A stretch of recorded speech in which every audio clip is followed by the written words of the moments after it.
from among the church representatives. Thank you, Deputy. Thank you, Deputy. Deputy Matthew McGrath. I too want to welcome our guests here today and thank them for their offerings and their wise words.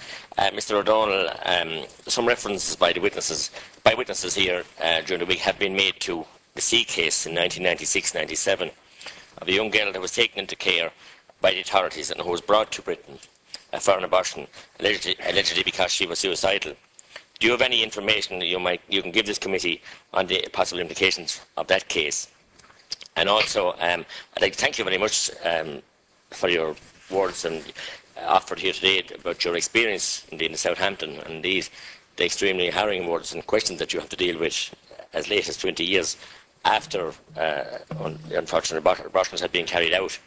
And Ms. O'Brien as well, as a woman, as a mother and a teacher, I thank you for your words, and I think very pertinent words before this committee and any committee at this point in time in relation to suicide, because I believe that you're right in saying that there is somewhat of a normalising of suicide and an effort to do that. And, you know, I want to thank you for your words, because I think that we're very near an epidemic in this country with suicide at this point in time. Thank you. Thank you, Deputy. And finally, in this segment, I'm going to ask Deputy Ciara Conway. Thanks very much, and to thank all the speakers for their presentations. Dr. De Faoite, if I might start with you, you made reference in your contribution stating from records that you've examined that no women going to the UK have gone for life-saving abortions. And I would put it to you that over the last number of days, we have heard evidence that directly contradicts that statement. Evidence from medics who said it's commonplace to refer women to the UK for abortions. And we heard this both from obstetricians and from psychiatrists. So maybe you'd respond to that point. Ms. O'Brien, in relation to one of the contributions that you made I suppose theorised about where we're going in relation to what we have to do and what's faced before us as a government. You made reference to asking obstetricians to scrub up and to go in and to intervene and to somehow, you know, to take the life or to deliver a child early, and what the consequences of that might be. But what I would say to you, what we are trying to do as a committee, as a government, is to give women choices. To give women choices about getting access to life-saving treatment. And so maybe you'd respond to that. And just finally, Dr. O'Donnell, in your submission, you speak about how the government is proposing to drag psychiatrists into a draconian position of having to commit women while they're assessed if they're unwilling to stay voluntarily for assessment. Again, we have heard evidence to the contrary in relation to this, that we've heard from obstetricians and from a number of psychiatrists, and that they would say that in best practice in relation to medicine, that you would often get a second opinion. But at no stage was there any talk of committal of women. And if a woman is suicidal, psychiatrists have told us that they would believe them. And so why, in your estimation, would we have to somehow commit women? Thank you. We might start with Mr. O'Brien this time, and if Ms. Stevens can come in, you're more than welcome to as well, in terms of the replies to the first four sets of questions. Just to deal with Deputy Conway's question first, in relation to allowing women to access life-saving choices, that's exactly what I would really love you to legislate for. But I would just ask you, do you have a certainty, such a certainty, that you can legislate on the grounds of suicide as life-saving, given the evidence that having had an abortion, some women continue to be suicidal and some tragically succeed? That's what I would offer to you. There's no medical evidence to suggest that it's in any way helpful.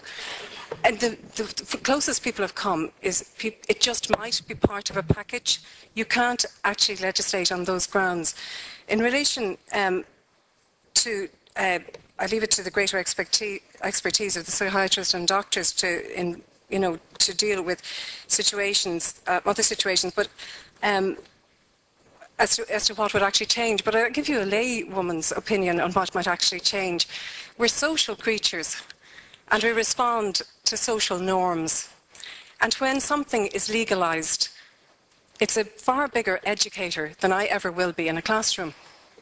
And it'll have a far bigger impact because it is stating that this is permissible and possible, and that where our minimum moral value used to sit, now sits a little bit lower. And because we're social creatures, that has an impact, and it's a change in culture. It's a change in culture. That's what we're talking about.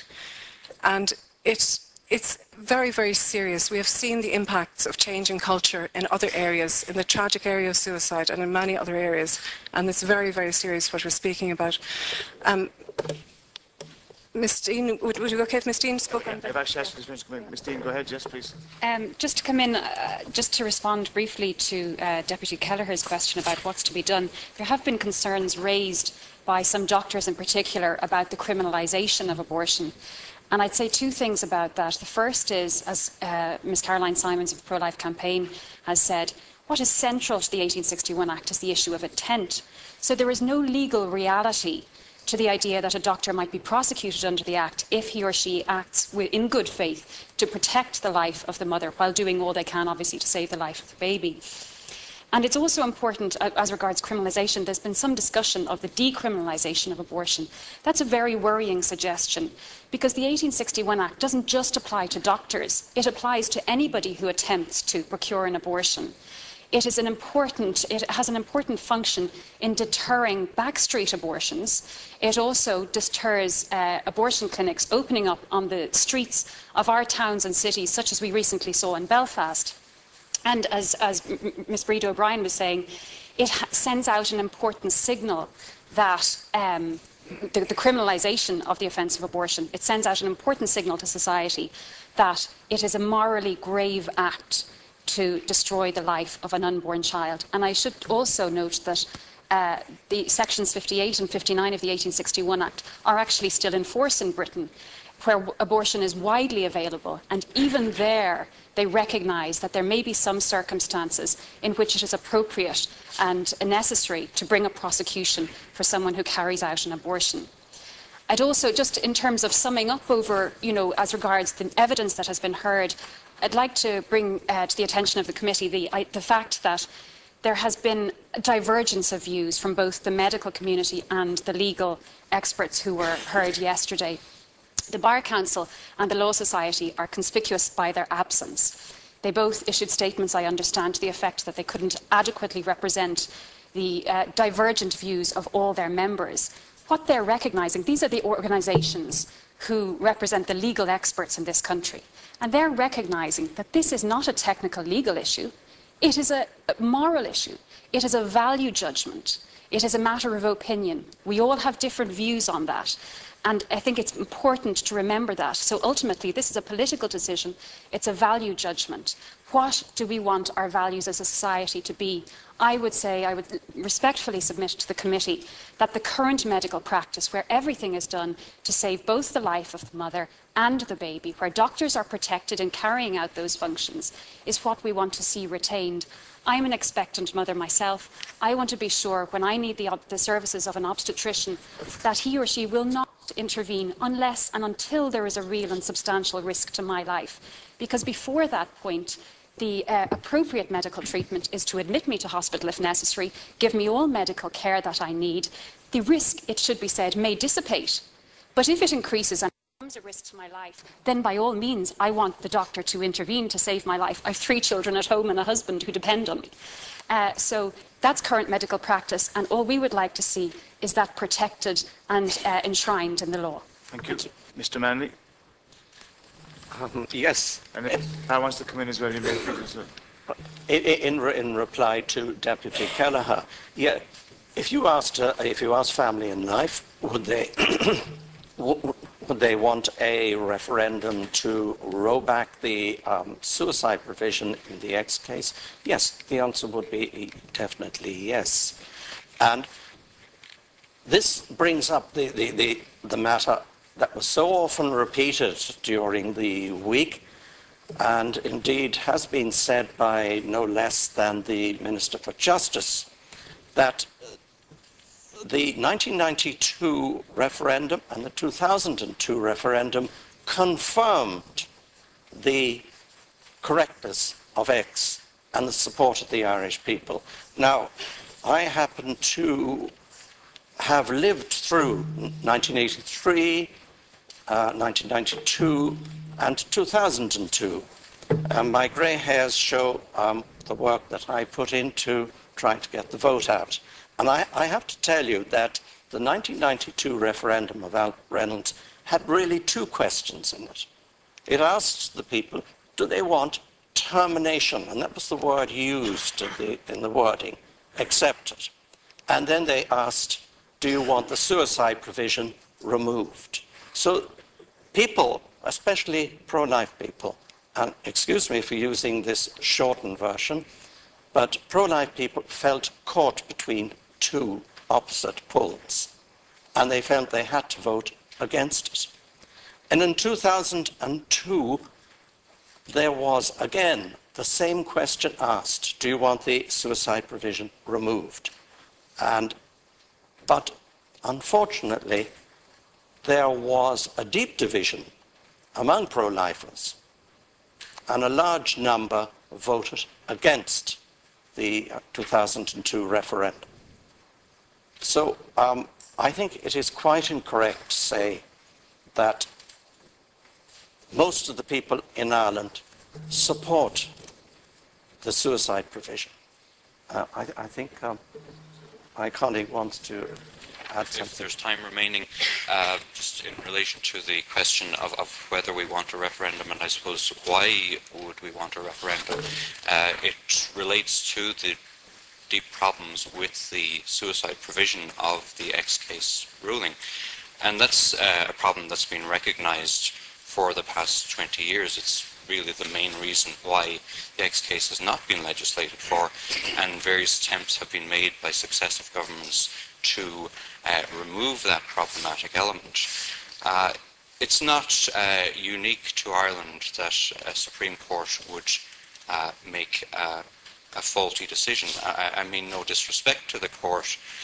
It was an extremely difficult case that they were faced with, and I certainly don't envy the task they were given. We can see, for example, from other countries, Supreme Court decisions that have subsequently been recognised as being deeply flawed and indeed repudiated.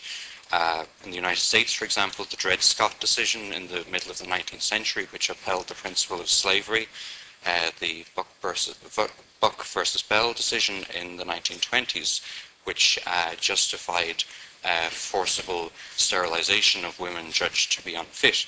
And indeed, more recently in the United States, the Roe versus Wade decision, which has not been reversed, but the previous two have. What those three decisions have in common is that they introduce the idea that some people are less equal than others, some lives are less valuable than others.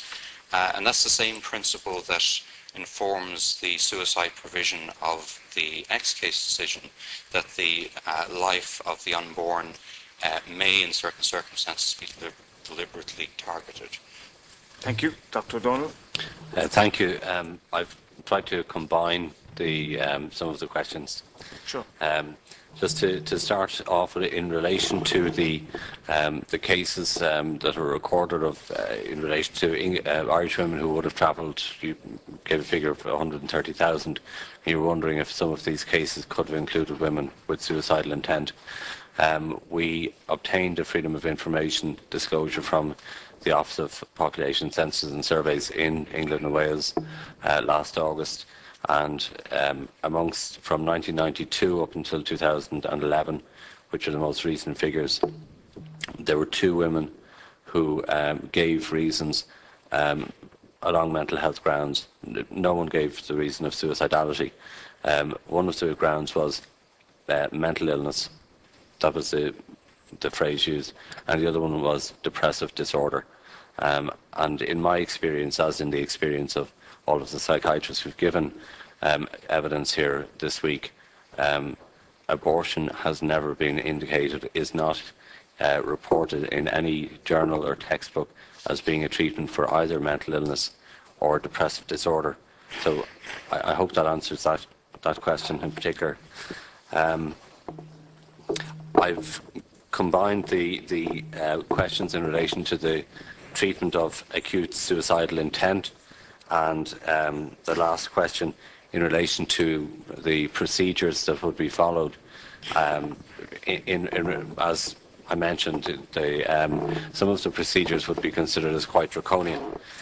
The problem with the presentation of someone who is acutely suicidal is that, in fact, they're presenting as someone who is usually acutely stressed, usually in the context of having recently discovered that they're pregnant, or later on in their pregnancy having discovered that, say, a relationship has broken down and they no longer have the support that they have. The key thing to do in that situation, and it's the same for anybody who is assessed or who is considered to be at risk of suicidality, is to carry out a thorough assessment of their psychiatric history and their mental state at that time. And if it's a case that there are 2 psychiatrists needed in order to provide a specific opinion, the process doesn't change. And in fact, Dr. Sheehan did refer to this. He did refer to this when he said that in our profession we will see people who are profoundly depressed, and clearly the intervention in that case is to admit them to hospital and support them and help them, and not go in and make a decision that's permanent or irrevocable. Now, when he spoke about that the intervention in that case is to admit them to hospital, what I should point out is that the process of admitting someone to hospital involves them either agreeing to be admitted to hospital or disagreeing. But the only legislation we have there is the Mental Health Act of 2001. And if someone is deemed to be at immediate risk of suicide, acutely suicidal, they have to be admitted to a place of safety. So we're restricted by law. We can't just say, well, okay, we accepted you're suicidal, but you go away now, we'll go off home or whatever, and come back and we'll have a second opinion. They have to be admitted. And in this situation, most of them will not want to be admitted to hospital. So you're obliged in that situation, ethically and legally, to detain them under the Mental Health Act. Now, that is draconian. And that is what this government's purporting to do. Sorry. Yeah. Sorry. Yes. Yeah. Thank you. We'll have no questions. So that's what the government is going to bring in. Dr. De Fruita. Yeah, sure. I'll just address the question, I guess, that was directly addressed in relation to the UK abortion statistics. I think the first thing I'll say is we either believe these statistics from the Department of Health or we don't. You know, these are not something that I just conjured up. These are actual statistics released from the Department of Health under Freedom of Information and freely available to everyone. We've often heard abortion figures quoted by, pro-abortion lobbyists in the past, so we either believe them or we don't. In response to a Freedom of Information request that I made on behalf of the committee to the Department of Health statistics, specifically requesting information on how many abortions were performed on Irish women under the grounds to save their lives, I was given a whole range of information.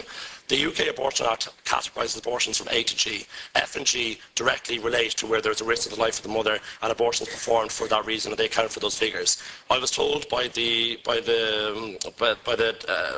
operator of the Department of Health, Freedom of Information Officer, that there were 0 abortions performed in an 18-year period between 1992 and 2010, which was the only period he had access to, the only period he would give me, on Irish women in England, under grounds F and under grounds G. I also inquired under grounds A out of interest, because grounds A and B also relate to women's health. Under those grounds, I was informed that there were only 10 abortions carried out on an 18-year period on an Irish woman in England, and category A is where there may, during the course of pregnancy, present like a life-threatening condition. Thank you. But when if I just may finish this is an important point. When you examine those 10 abortions and look at the reasons why those abortions are carried out, only 3 of those 10 are actual physical medical conditions, and the rest are mental illness, depressive disorder, as Dr. O'Donnell said, and failed abortion attempts. They were the other 7. And those 3 physical medical conditions are conditions that can be treated in Ireland that do not require the direct termination of the life of the unborn. Thank you, Dr. Very Kiely. Thank you. As most of the questions that you raised, I think, have been answered, I'll confine my remarks. With the microphone, please. Thank you. Thank you very much. Is that better? Thank you. And the seat goes back, yeah. Okay, as most of the questions that were raised, I think, have already been answered, I'll confine my remarks to the one that I think perhaps wasn't answered, which was from Deputy Conway, which she raised the issue that had been said by one of the obstetricians that, well, I suppose you had from the obstetricians a very clear message that they have no difficulty acting at present within current legal guidelines to do whatever is necessary to save the life of a pregnant woman. And I think that's probably one of the most important and clear messages that you've got in these last 2 days. And they gave very specific even figures as to how often that might occur and whatever, which I think is extraordinarily helpful. One of them, I believe, did raise the issue about referring women who did not fit within that category and referring those women to England. I suppose, first of all, you'd have to say that, I think, is outside of your brief, because that would not come within the test of the X case. The X case was where the woman's life was at risk, and further, that it could only be saved by terminating that, by ending the pregnancy. So you're into then the whole area of values. And the truth is that you will find within the medical community, as you will find within the legal community, you will find people with different values, and in particular with the value that they would give to the life of the unborn. And I think there's a danger in thinking that doctors all think the same way, sort of about all sorts of issues. In fact, I think, Mr. Buttimer, you received an email. I got one last night, a copy of an email that I think you received from a number of obstetricians. Because this morning at our opening session. Okay. Thank you. Yeah. Which was interesting. While they have, none of them are disagreeing about the management of women with life-threatening illnesses, but where they are disagreeing is whether or not there is a need for legislation, for a change to what the position as it is at the moment. And I think that's a reality that, if you like, is outside of your ambit, in fact, at the moment.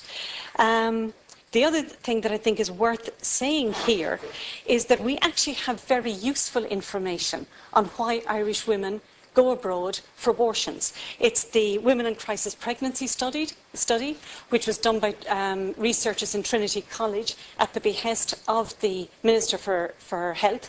And in that, what you find overwhelmingly is its social reasons, are the reasons why women go abroad for abortion. And that's also a challenge, I do think, for government, who have a role to play in addressing some of those reasons. Thank you. Senator Colin Burke. Thank you, Chairperson. I beg your pardon, my apologies. Did you want... Sorry, I was just going to answer Deputy O'Quailon's question, which was his wishful thinking, I think, the idea that I had said the government should be demolished. What I had said, actually, was that the totality of the evidence that you've heard over the last couple of days has completely demolished any argument that suicidality can only, which is the X case requirement, or ever be treated by abortion. And I think that being the case, we know that women's actual needs when they're suicidal and pregnant will not be addressed by abortion, and therefore it would be madness to legislate for it. Thank you very much. Senator Burke. Yeah, thank you very much, and thank you to all of the speakers here this morning who've given a very good summary there of the issues. Just in relation to the X case, and the argument put forward this morning was that there was no medical evidence given to the court in relation to the X case. Doesn't that then put forward the argument, the need for legislation? Because if the legislation specifically set out that it must be, say, the two psychiatrists who must sign off on the issue, then the court is clearly guided in that situation. That's one issue. The second issue is that, you know, I think some of the comments in relation to, I think the vast majority, and there's 126 obstetricians working within the 19 maternity units across the country. I think all 126 of them, their view is that at all times they must protect the life of the mother and the life of the child. So any change in legislation, I don't think is going to change their views on that. That's their priority. But one of the things that they are looking for is clarity. And the issue put forward this morning was that it should be regulation rather than legislation. And I put forward the argument, and I gave the example this morning about where there's regulation without legislation. And if you're saying that regulation can be brought in at the moment, additional regulation without legislation, or even under existing legislation, what existing legislation are you saying that regulation and guidelines can be brought under? And the next question then is, can that still be tested in the courts at a later stage if the legislation, if there's a lack of primary legislation dealing with that regulation, and I think that needs to be clarified. Deputy Dennis Naughton. Thank you, Chairman. I think from all of the evidence that we've heard from all of the speakers, I think there's no disagreement that there needs to be some mechanism to implement the European Court of Justice judgment. And the evidence, I think, that we've heard from everyone is that there needs to be clarification in relation to the current Medical Council guidelines or practice that's in place. Now, I know that Dr. Faoite was making the point earlier that the current Medical Council guidelines are crystal clear, but as I understand it, those guidelines have extended the grounds for the termination of pregnancy when you compare that to the previous editions of those guidelines. And those guidelines provide for suicidal ideation. And under the guidelines as they stand at present, a single specialist could make such a determination. Now, the evidence that we've received here was that up to 4 specialists in particular cases should sign off on that determination. And the guidelines will vary based on the composition of the Medical Council from 5-year term to 5-year term, which the people have absolutely no input into. And based on that, do you not feel that there is a need to legislate and set in statute what should be allowed and not allowed that is in current guidelines, rather than basing it on the next electoral college and the next group that's on the Medical Council? Thank you, Deputy. Senator John Crone. Thank you, Gurmahal, and I'd like to thank our guests. I've a question that I've asked earlier in the morning, and I'm going to repeat it. Basically, when we questioned our colleagues from the maternity hospitals, it appears that we probably have about 30 abortions a year right now, which are carried out for, unambiguous grounds of risk to the life as opposed to the health of the mother. Now, the consensus feeling of our colleagues was that there have not been any missed cases. They believe that there were no deaths, no maternal deaths which occurred because there was a reluctance to perform medically needed abortions because of religious or ethical scruples on the part of the doctor. This has not happened. None of them, they believe, were due to suicide. Okay? So it is likely, barring some unbelievable epidemiological, mischance, that we're talking about a phenomenon that we're legislating for approximately 30 medically necessary abortions a year to save the life of the mother. It is, I believe, extremely likely that nearly none of them will be on the grounds of suicide. So the question has to be asked, why is this one particular aspect of the legislation or the proposed legislation exciting such extraordinary interest? Now, there are 2 possible explanations. One of them is that there is going to be a major increase in the number of abortions, which are not... I need you to hear me on this now, because I do want an answer. That there's going to be a major increase in the number of abortions which are not bona fide on the grounds of the real threat to the life of the mother. Thank you.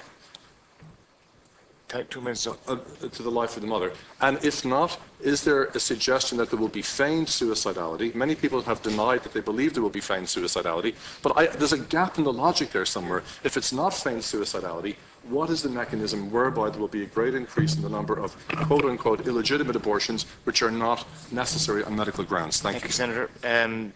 Deputy Seamus Healy. Thank you, Cathaoirleach, and to thank the witnesses for their submissions. And I just want to continue with the question that Senator Crone has asked. Medical and legal witnesses over the last couple of days have stated categorically that legislation envisaged by the government will be very, very narrow and very restrictive. And one, if not more, have suggested that the number of cases we're dealing with is something in the order of 30. Now, the pro-life submission specifically disagrees with that, and it's like, in relation to what Senator Crone has said, for a clarification from them on that.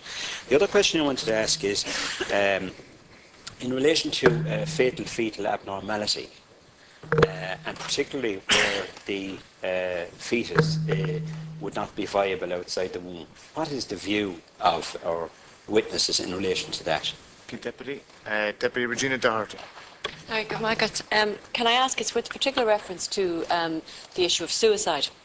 Given that all of the experts that we've had here this week, and I think, Dr. O'Donnell, you're the 6th psychiatrist that we've had in, not one of them have said, and anybody else that I've spoken to has said, that abortion is not a treatment for somebody who's presenting with suicide.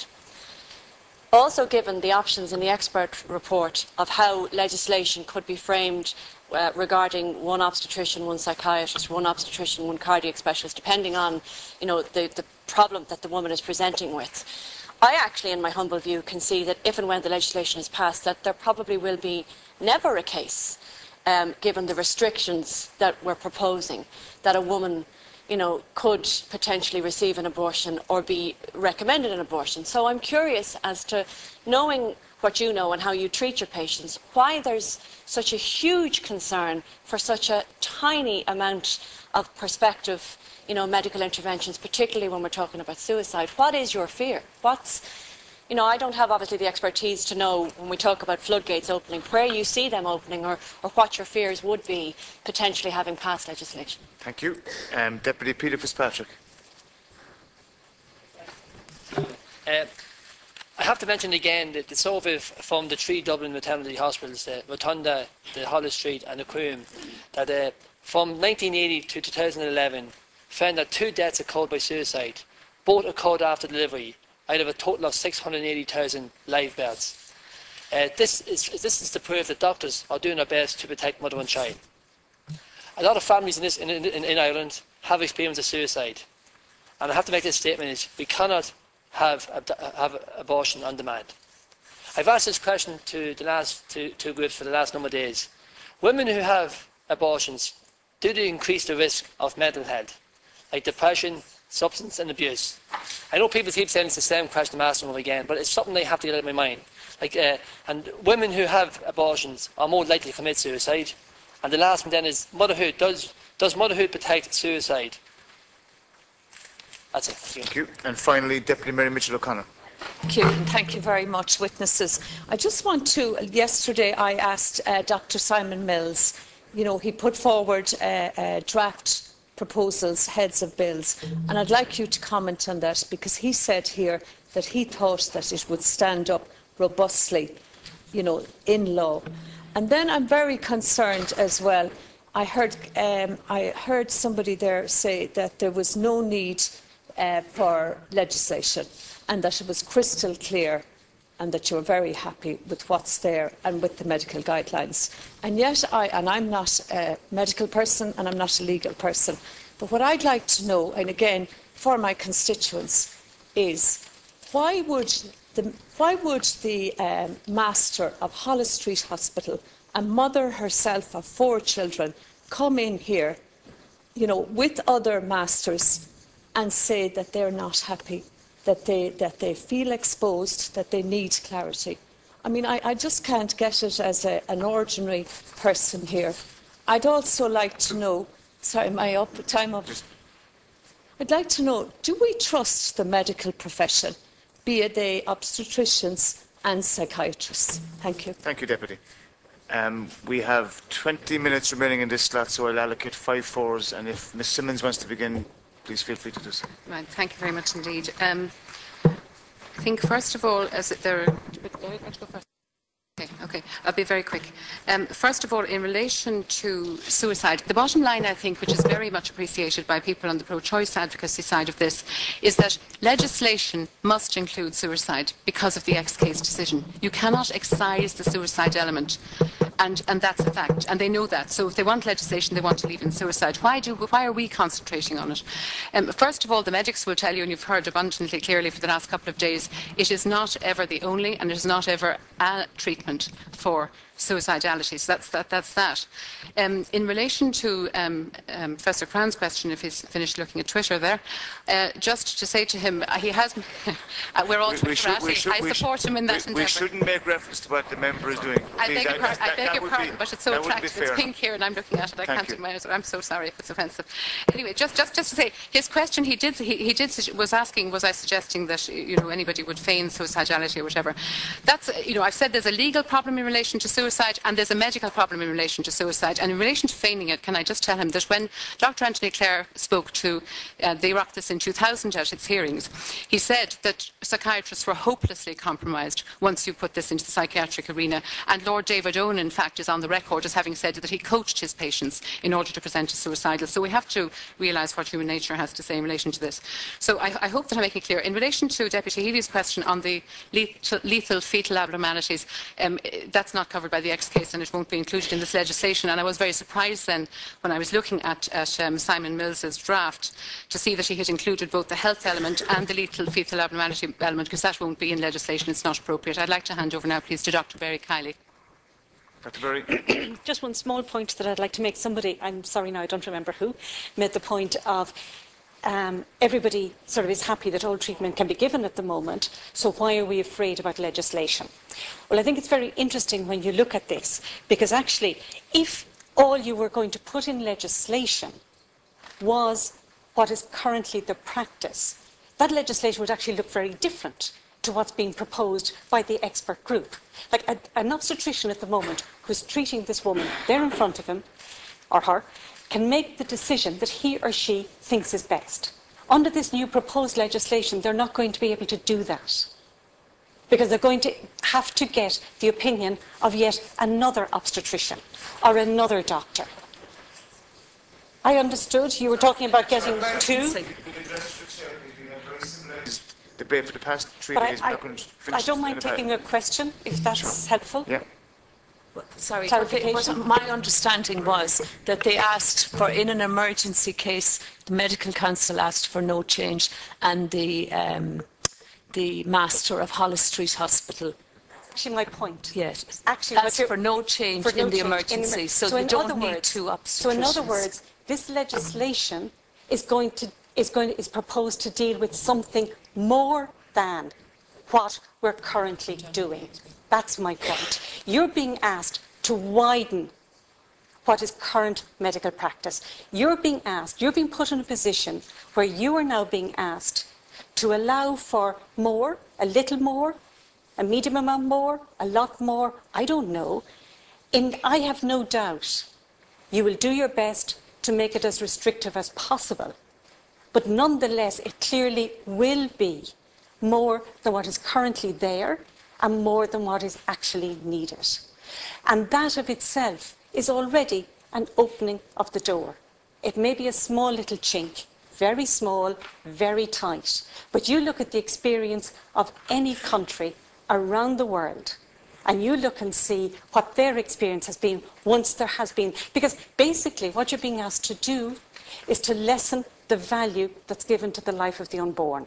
And once you say, because this member of the human race, because it's unborn, it doesn't count for that much, then you're opening the gates. And I suppose, apart from anything else, to be honest, just being utterly simplistic and whatever about it, why have the pro-choice groups been advocating for this if it actually wasn't going to make any change whatsoever? Thank you. And we shouldn't make reference to what members are doing. It's out of order. But I do apologise to everybody in the chamber. Thank you. Dr. De Vries, 5 minutes. I'm just going to address what Deputy Burke and the lady deputy behind you asked, just in relation to medical council guidelines. I think it's my view, and I know this will be shared by a lot of medical professionals in the country, that the guidelines are crystal clear, and doctors do know when they can intervene to save the life of a mother. I think in the wake of the tragedy of Fetal Halappanavar, Make reference to that case. Oh, sorry, I take that back. Very recently, Professor Fiona McAuliffe, who is the Institute's chairwoman, said that their doctors do know when they're intervening. They're perfectly entitled to intervene, and they're covered under the Medical Council ethical guidelines to intervene when a woman's life is at risk.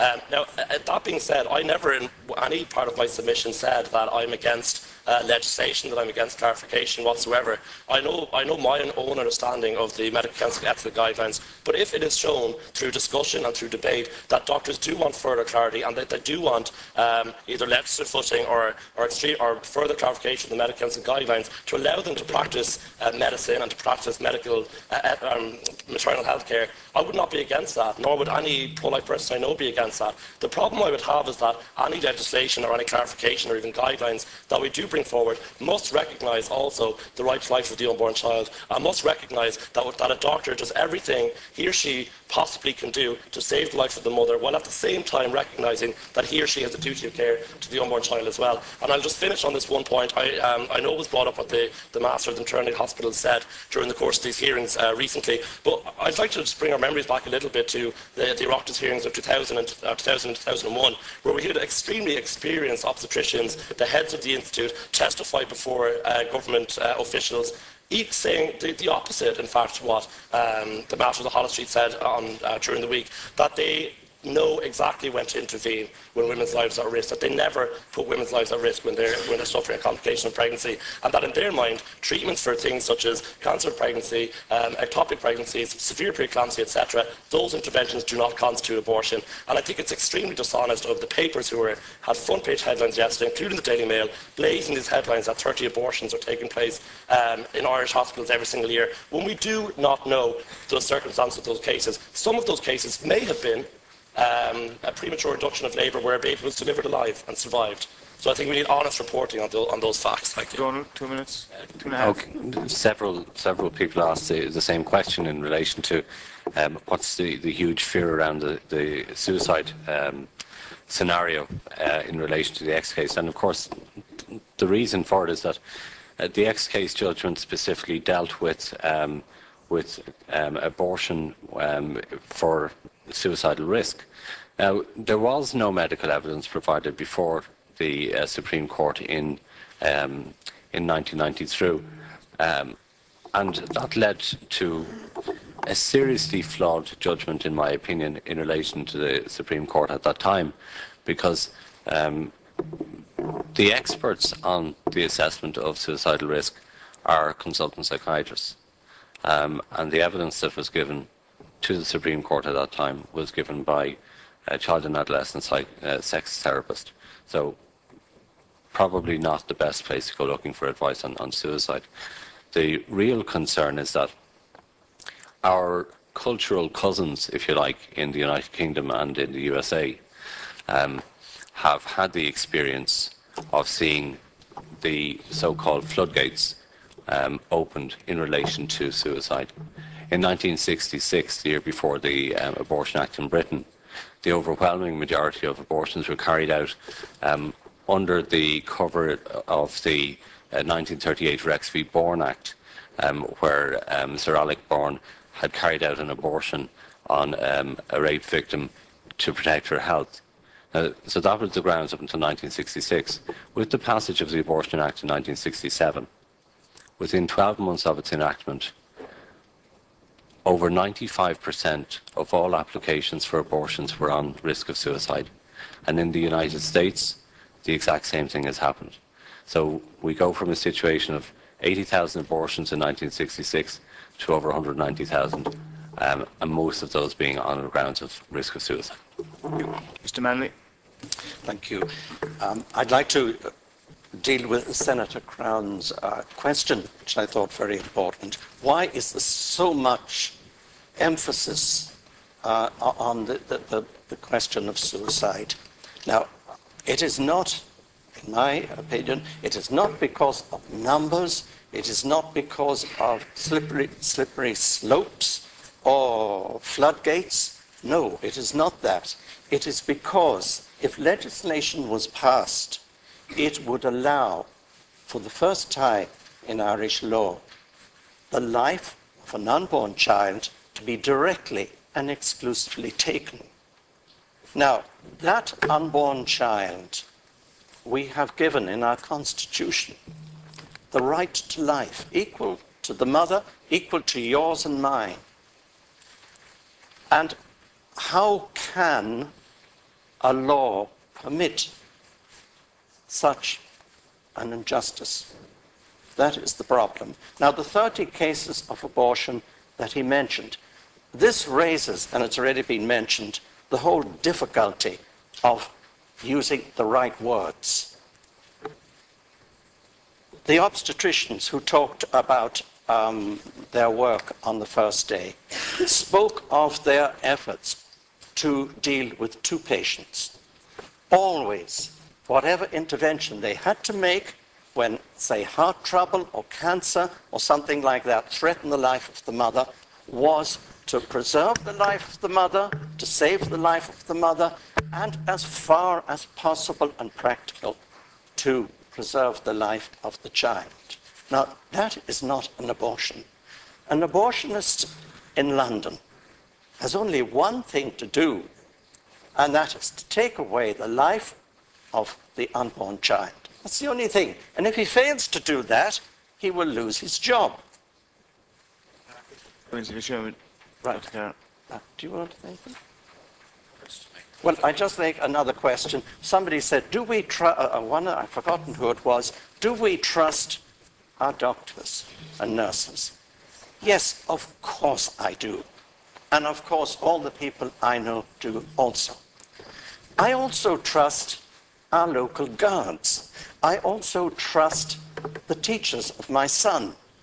I trust the county councillors. And the politicians, do I trust them? Well, the kindness... Order, please. Thank you. The kindness and help that I've got being around here in the last few days has restored my trust in politicians. Thank you. Good answer. Mr. Carr, you've got 2 minutes. Just to pick up on a couple of points that were raised, Deputy Naughton pointed out that we do need a mechanism to comply with the ABC ruling, and that's clearly the case. He pointed out, and I think it's an important point, that the Medical Council guidelines will vary every 5 years, and indeed I think the successive editions of those guidelines have, from this particular perspective, become somewhat weaker in the sense that they have incorporated some of the thinking of the X-case decision. However, it may be possible to have guidelines other than those of the Medical Council, and I would see the Institute of Obstetricians having a major role to play in formulating such guidelines, since they are the people most directly affected, other than, of course, than the pregnant women, but they are the people who are seeking clarification. The fact, however, remains that guidelines, while they may satisfy the requirements of the ABC judgment, won't resolve the underlying issue, which brings us back to the X case, which can ultimately only be resolved either by revisiting by the Supreme Court of its jurisprudence or by a referendum. Time is up. Thank you. And finally, Mr. O'Brien and Ms. Steen. The late, great Garret Fitzgerald was once alleged to have said, "That's all very well in practice, but will it work in theory?" Now, whether he actually said it or not, I'm really proud of having found a situation where that actually applies. Because what you have at the moment is wonderful practice. And the wonderful practice means that abortions are not carried out on the grounds of suicide, but genuine life-saving treatments are carried out. That's the practice. What you're proposing is to change the theory, or at least to enshrine it into legislation, which is actually somewhat different, and it's a very important step. And I could actually turn it around to you and say, if you think this legislation is never going to need to be used, why are you legislating for it? And the floodgates argument is not actually the argument that I would make, even though I do allow for human nature and I do allow for change in cultural norms, and I do take all of that seriously. The key argument to me is, will this help or harm women? And will this help or harm the unborn child. Now, sadly, and I say this, as I say, as someone whose family has been affected by suicide, suicide is a terrifying reality, but it remains a possibility. And I'm one of the lucky ones where the person who is actively suicidal is alive. But there's an absolute certainty that if one is carried out on the grounds of legislation that you're not even entirely sure should be there, that's an absolute certainty that that child will die. Thank you. 2 minutes. Just briefly, I want to address two questions that were raised. The first by Deputy Mitchell O'Connor about your concerns in relation to the concerns raised by the Master of the National Maternity Hospital. I have spoken to a number of legal colleagues about this, many of whom disagree with my views on abortion, but all of whom are ad idem about the fact that there is no legal reality to a prosecution being brought under the 1861 Act against a doctor who acts in good faith with the intention of saving the life of the mother. There is simply no legal reality to that. There has never been a prosecution in living memory. But if, however, and while I say it's not necessary to amend the 1861 Act, which is still in force in Britain, if it were thought necessary to allay the fears of the medical community, then there could be a possibility of amending the 1861 Act with an addition to the effect that where a doctor acts in good faith with the intention of saving the life of the mother, in other words, explicitly stating it, that he or she shall not be guilty of an offence under the Act. But of course, what is very important also is that there be specific provision made in relation to protecting and vindicating the right to life of the child, of the unborn life also. So if that's in any way helpful, that would be a suggestion that I would make. And secondly, in relation to the floodgates argument, which I think was touched on by a number of the speakers, and I know Mr Manley and Ms O'Brien have discussed that a little bit, but I'd just like to say one further thing. Again, just to reiterate, the floodgates argument, while it is a concern, it's not of primary concern to those who hold pro-life views.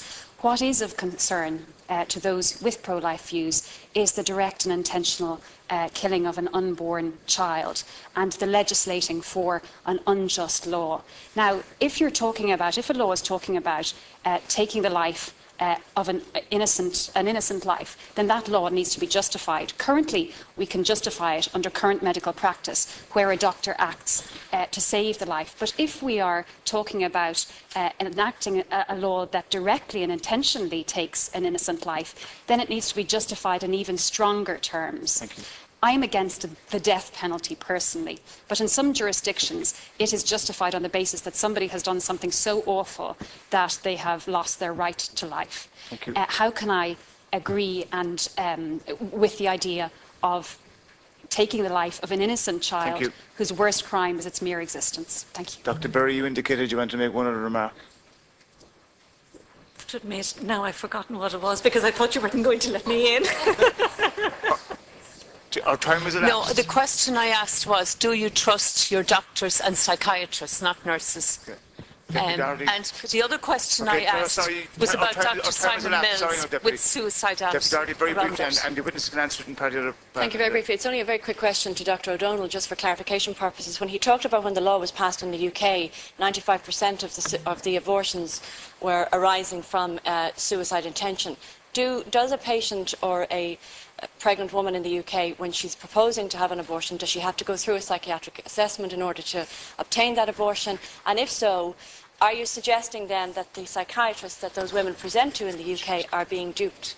Well, I can very quickly tell you about my experience in Jersey in 1997 when the Abortion Act was extended there. That one of my consultant colleagues in Jersey in 1997 had a stack of leaflets at the side of her desk, all of them which were previously ready stamped, and all that they required was the name of the patient to go out. So that we know from investigations in Britain going back as far as 1974 that has been repeatedly shown to be the case. The Sunday Telegraph has done undercover investigations which have also shown that. So yeah, it is something that we need to worry about. Thank you very much. the time for the members is elapsed. And at this juncture, may I just acknowledge in the public gallery former member Geraldine Kennedy and former Minister Gemma Hussey, and also to acknowledge in the gallery two former members of staff, both Margaret Brady and Claire Fallon. You're all very welcome to the hearings today. Thank you very much. 20 minutes now for members of the Oireachtas who are not members of the committee. We have 9 names who have been submitted, and I want to start with Deputy Iona Reardon. And if members again can be brief, please, rather than engaging in speechifying. Thank you. Thanks, Chair, and I want to welcome all the witnesses here today. I want to make 2 very brief comments, if I may. The first one is in relation to the suicide issue. I'm afraid that if people have come here to argue that suicide as a risk to the life of a mother should not be in this legislation, then they're here under a false premise. Because we have to legislate for the threat of suicide to the life of a mother, because that's the very basis of the X case which we are legislating for. The Constitution says under Article 34(6), the decision of the Supreme Court shall in all cases be final and conclusive. And we've had 2 referendums in Ireland to underwrite and to stand over that decision made in 1992. So we have to legislate for suicide. So my point to you is that this discussion we're having here is not whether or not we legislate for suicide, but how best that can be done. The second point I want to ask, and I want to particularly make sure that you answer this question. You're here to lobby politicians. I want to ask you, all of you, what type of lobbying do you believe on an individual basis is appropriate and inappropriate when lobbying politicians on this particular case, Thank you, on this Deputy. particular issue on a day-to-day basis? Thank you. Deputy Flanagan. Thank you. Thanks, Chairman. Question for Dr. O'Donnell. In your submission, you refer to a recent international symposium on maternal health in Dublin that confirmed that direct abortion was not necessary to save mothers' lives, and that this declaration has been signed by 400 doctors to date. Just if you give a bit of background to the declaration and what parts of the country are these doctors from, their qualifications and their specialties that they represent. For Miss O'Brien or Miss Steen, you raised the issue of mental health and the well-being of the father and other family members, something which you just said hasn't received much consideration during these hearings. Just if you could comment further on it, and what do you consider to be the main issues that arise in relation to this? You mentioned also the danger of normalising suicide as a response to stressful situations. Are you aware of any evidence that this occurs in relation to pregnancy, and in any case, can you say a little bit more about this problem? And for Family and Life, Mr. Manley and Mr. Carr, you expressed concern about how the definition of abortion, how it's defined. If you could comment further on that, and about necessary medical treatments and the difference, and I suppose out in the public domain, the confusion in relation to these terms that are used. You also make a distinction as well between the termination of pregnancy and the termination of the unborn. Can you elaborate on that, please? Thank you, Deputy. Senator Fidelma Healy-Ames. Thank you very much, Chairman and panel. You're very welcome. There has been a missing voice in these hearings, and it's the direct voice of the pregnant woman, the woman in crisis, the woman that has to face the real human dilemma. So far, we've only had secondary evidence. For that reason, I'm very grateful to Sean and Breda for going there insofar as you can. Sean, in assisting the 19-year-old suicidal woman post-abortion that you described here, what do you believe is the best framework we can now provide as legislators so that we can adequately help that woman that is suicidal? Caroline, do we have to legislate for suicide arising from the European Court of Human Rights request for clarification? And finally, Maria, you spoke as... I appreciate you putting your words into the hearing in terms of being the voice of an expectant mother yourself, so there is direct evidence here. My question is this. The obstetricians have asked us for flexibility. Are you saying that the current medical guidelines are legally adequate to protect both the mother's life and the doctor as a practitioner who said their primary reason was to preserve life? Thank you. Thank you. Senator Walsh. Senator Jim Walsh. Yeah, I think Dr. O'Donnell and Dr. Faoite, I think you've already been asked about the Dublin Declaration. Maybe if you could give us the specialties of those who attended and also maybe the essence of the Declaration, because I think it was Dr. O'Mahony, in fact, was quite dismissive of that Declaration when she was before us. Can I just say as well, and this probably to Dr. Berry, Kiely, all the evidence we've got, and maybe others as well might like to come in, but all the evidence we've got from the medics was that they've never found a situation where our current legal framework in any way inhibited them from giving best possible care and being able to interfere in whatever way they felt was best practice in order to save the life of a mother. Now, the fear of legislation has been raised, I understand, by certain obstetricians now, and I think there's a gathering number of them, I believe, and you referred to it, that are concerned that in fact now by prescribing legislation we could in fact interfere with the current best practice in medical care, despite our intentions obviously not to do that. Thank you. And I'd like maybe if you could give us a comment in relation to that. Thank you. And Senator Paul Bradford. Could I direct my question please to the female